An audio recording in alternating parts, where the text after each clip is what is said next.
votre parcours est très marqué par la recherche et l'innovation.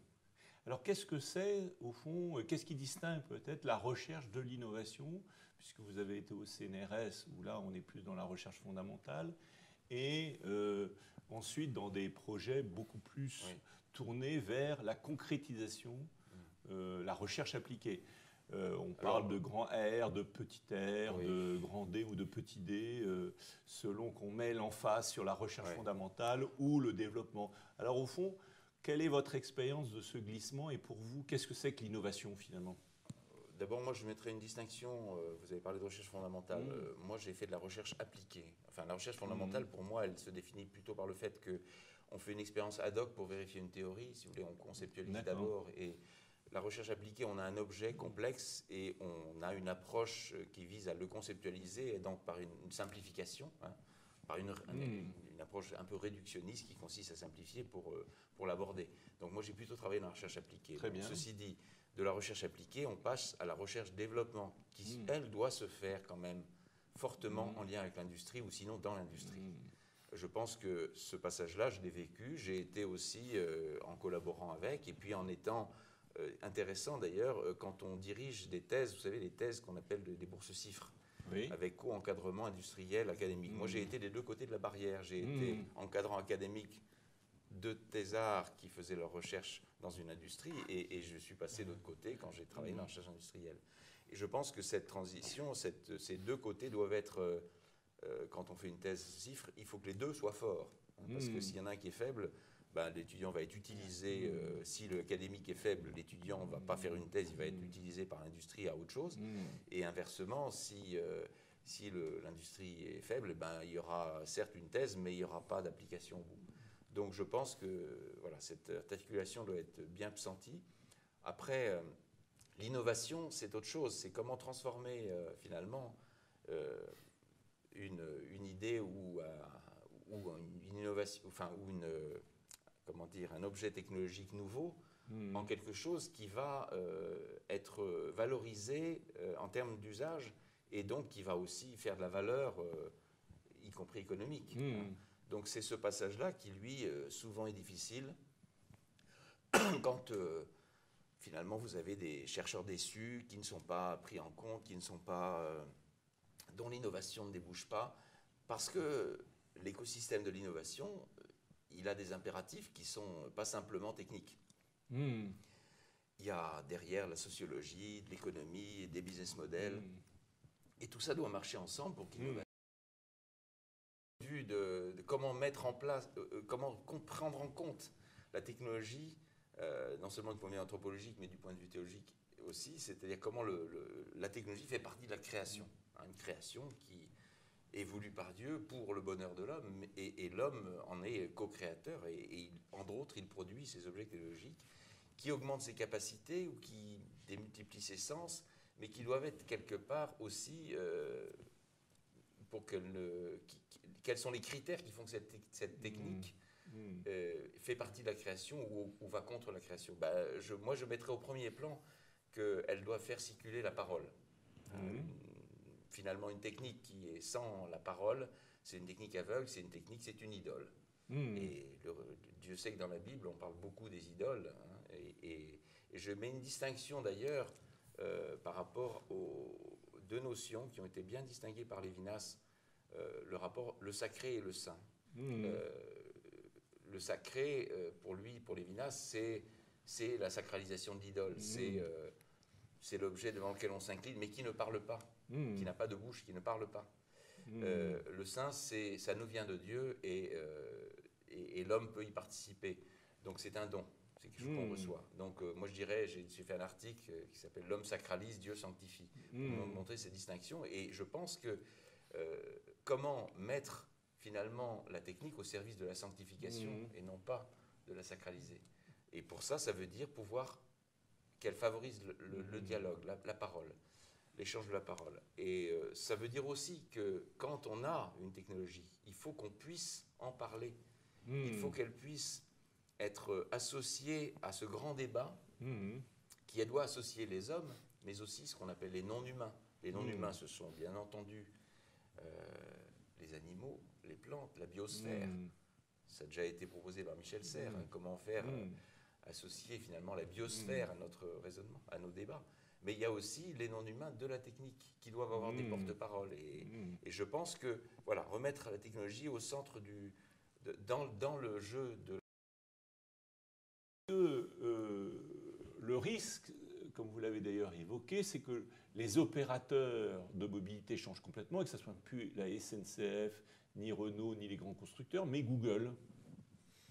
Très honnêtement, enfin, j'entends bien cette idée. Je pense que, enfin, personnellement, je ne crois pas que le grand frère, comme on dit, Big Brother, vienne gérer tout. Je pense que le bon sens reprendra ses droits. Et j'ai un exemple, si vous voulez. On a eu, fin des années 2000, enfin, quand je suis entré chez Renault, véhicule électrique arrivant, vous aviez très rapidement un jeu d'acteurs qui commençait à frétiller, là, avec des gens qui disaient on va s'occuper du client, le service. Et puis vous avez des équipementiers qui venaient voir les constructeurs mobiles, bah, écoutez, on va vous faire les moteurs électriques et les batteries, ce qui représentait près de 2/3, enfin la moitié de la valeur du véhicule. Et puis le service, bon, on va s'occuper du client, c'était l'exemple de la société Better Place en Israël. Ben, ça ne s'est pas passé comme ça. Parce que ce qui s'est passé, c'est que les constructeurs se sont dit, attendez, je ne veux pas devenir ce qu'on appelle une fonderie en électronique, c'est à me contenter d'exécuter et puis de vendre une petite marge, quelque chose bien qu'on sûr. aura. Oui, Voilà. qui est le créateur de valeur dans la chaîne. Ils ont donné un coup à droite, un coup à gauche, et ils ont repris. Voilà. Ils se sont dit, le client, on ne l'abandonne pas, et d'autre part, bah, écoutez, ce qui a beaucoup de valeur et qui est vraiment le cœur d'une voiture, le moteur, on va s'en occuper. Et donc, voilà. Donc, je pense que vis-à-vis d'un Google, il va se passer des choses de cet ordre. C'est-à-dire qu'on ne s'improvise pas quand même constructeur automobile. La Google Car, si vous voulez, vous l'avez regardée, bon, ils se sont mis finalement à faire une version, celle qui, maintenant, qui est plus un prototype de véhicule qui va faire du taxi dans des zones périurbaines et qui ne va pas être le véhicule routier multi-usage. Bon, encore une fois, je crois que ça a donné encore une fois, ça a été une stimulation énorme, mais, et ça a ouvert des champs, mais je ne crois pas qu'on ait une bascule d'acteurs et qu'on se retrouve avec un Google Big Brother qui gère tout. Non. Du côté des gens qui sont moins sous les feux de la rampe, qui sont justement ceux qui sont dans le cœur de ces systèmes d'innovation très collectifs, on entend une voix qui dit oui, mais on est en train de perdre la capitalisation technologique et à force de faire de l'innovation collective, on perd le savoir-faire technologique, le savoir-faire scientifique qui se restreint de plus en plus. On entend ça souvent du côté des universités. Moi, j'entends ça parmi pas mal de chercheurs scientifiques qui tiennent un discours assez négatif sur ces évolutions d'innovation. Alors, qu'est-ce que vous en diriez, puisque vous avez un pied dedans, un pied dehors?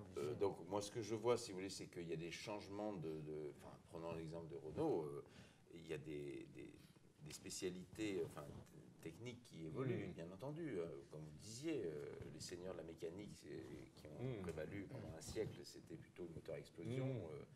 Et maintenant, on voit qu'on a une ingénierie chez Renault qui évolue, pour l'instant, de manière encore marginale, qui fait que beaucoup d'ingénieurs les compétences qu'on demande sont autour d'une part de l'électrotechnique, de l'électromécanique, et puis de manière générale de l'électronique et des technologies de la communication, etc. Donc du numérique et de tout ce qui est interface homme-machine de manière générale. Donc on voit bien ces évolutions-là. Je pense que ce que vous entendez, ce que vous stigmatisez, enfin ce que vous dites comme discours, c'est des gens qui disent voilà, en gros, il y a la technologie maintenant, en gros, c'est pas important, et ce qui importe, c'est l'innovation système. Moi, je pense que c'est parfois, l'un et l'autre. Je pense que les deux sont importants et que parfois la technologie permet une innovation technologique permet de se poser des questions d'innovation système. Encore une fois, le véhicule électrique, ne rêvons pas. S'il n'y avait pas eu la révolution technologique de l'introduction de la batterie lithium-ion dans les années, milieu des années 2000 pour l'usage véhicule, après avoir fait l'usage des petits portables, des objets nomades, on n'en serait pas à en parler maintenant. Ce serait encore une niche de niche. On est passé sur un véhicule maintenant qui adresse le périurbain. Et puis un jour, peut-être... Et je pense Est-ce que vous l'avez vécu in concreto à Renault ou dans vos fonctions? C'est intéressant. Cette idée que les Fab Labs, enfin en exagérant, c'est-à-dire les démarches qui se mettent en place dans l'innovation auraient cette contribution aussi de rendre la parole un peu plus audible. Tout à fait. Bon, alors le processus... Est-ce que vous l'avez vécu pratiquement parce que alors, si vous voulez, chez Renault, il y a quand même un processus. Il faut voir que le processus d'innovation dans l'automobile, c'est un processus qui... Il s'agit de produire quand même des objets complexes, très bas coût, pour des millions de gens. Donc, on a un processus qui doit être extrêmement structuré, organisé. Et donc, vous avez une phase qui est plus exploratoire, qui est autour de ce qu'on appelle la recherche, qui d'ailleurs est structurée actuellement chez Renault en termes de grands objectifs, en termes de... On appelle ça, d'ailleurs c'est partagé avec Nissan, des objets de valeur technologique. Donc on a des grandes cibles un peu macro qui sont plus sur des enjeux. Ensuite on passe sur des programmes technologiques, et puis ensuite des avant-projets véhicules, et ensuite des projets véhicules. Tout ça c'est une chaîne qui, grosso modo, entre la première idée d'un objet technologique et le moment où on va le trouver dans la rue, il se passe 5 ans, grosso modo. Donc ça doit être extrêmement structuré. Alors, comment, à l'intérieur de ça, faire place à ce que... À la parole. À la parole. Alors, d'abord, moi, j'ai été frappé, puisque j'ai travaillé dans 2 grandes entreprises, si vous voulez. Dans l'une, qui c'était Air Liquide, on n'était plus sur un modèle de relation B2B, comme on dit, business to business, puisqu'en fait, Air Liquide vend peu de produits de grande consommation en direct, mais vend beaucoup à des entreprises. Et ce qui était frappant, c'est qu'on avait plutôt des technologies, un cœur de technologie bien identifié autour des gaz et l'utilisation de gaz, finalement. Et puis, on avait des marchés très, très ouverts. Donc, une logique d'une grande extraversion des usages d'une compétence cœur. À contrario, je dirais, chez Renault, j'ai vu une entreprise où on a des tas de spécialités, de métiers extrêmement différents, qui doivent converger en temps et en heure sur un produit B2C, c'est-à-dire qu'on vend à monsieur tout le monde. Et donc la logique de structuration de l'entreprise est très différente. Et chez Renault, les lieux de compromis, on fait en permanence des synthèses, des compromis, des ajustements pour arriver à faire cet objet complexe à bas coût en grande série. Oui. Donc les lieux de dialogue sont permanents et les lieux de compromis sont permanents. Alors les compromis ne sont pas toujours, effectivement, des optimums au sens ça peut dépendre de rapports qui sont où on met en avant uniquement la logique financière, ou parfois on va prendre un petit risque sur l'aspect financier mais introduire une rupture technique à tel endroit. C'est cette logique-là finalement de construction qui aboutira à ce que le produit qui sera sorti au bout du compte sera à la fois bien ciblé du point de vue de ses performances, de ses coûts, et puis sera bien reçu par le public. Donc il y a énormément d'ingrédients, et c'est très complexe de ce point de vue-là, d'emblée. Et vous dites, à ce moment-là, il y a un peu de place pour une parole qui ne soit pas uniquement purement techno-économique. Oui, je pense qu'il y a de la place pour faire rêver d'abord, quand même. L'automobile est un objet qui doit aussi faire rêver, donc il y a la part du rêve, et donc comment prendre en compte à l'avance. Imaginez, vous devez faire 5 ans avant quelque chose qui va avoir des clients 2-5 ans après. Donc comment anticiper l'évolution de la perception et de l'usage du client. Parole, pour vous, c'est communication ou c'est différent? Parce que dans la parole, il y a quand même quelque chose où il y a quelqu'un qui parle, ou même s'il est anonyme, alors que dans communication, on a souvent critiqué la communication moderne pour détruire justement la parole. Oui, non, mais moi je suis plus sur la notion d'une parole incarnée, donc une parole qui n'est pas simplement de la communication, qui est une parole qui est agir en même temps et qui implique toute la personne. C'est-à-dire quand vous parlez, vous vous engagez. Vous voyez ce que je veux dire? C'est une parole je vois tout à fait. Mais alors, quel serait votre sentiment par rapport à on va le dire de façon caricaturale un peu, mais la domination d'Internet et les phénomènes de réseaux sociaux qui semblent être du bavardage, comme disait un philosophe de la parole. C'est une opportunité, c'est-à-dire que pour vous, c'est une opportunité, tout dépend de ce qu'on va en faire. Ça n'est pas, évidemment, en soi... D'accord. Il n'y a pas de... je veux dire, la technique n'est pas a priori bonne. Elle est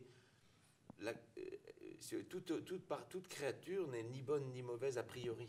Hein.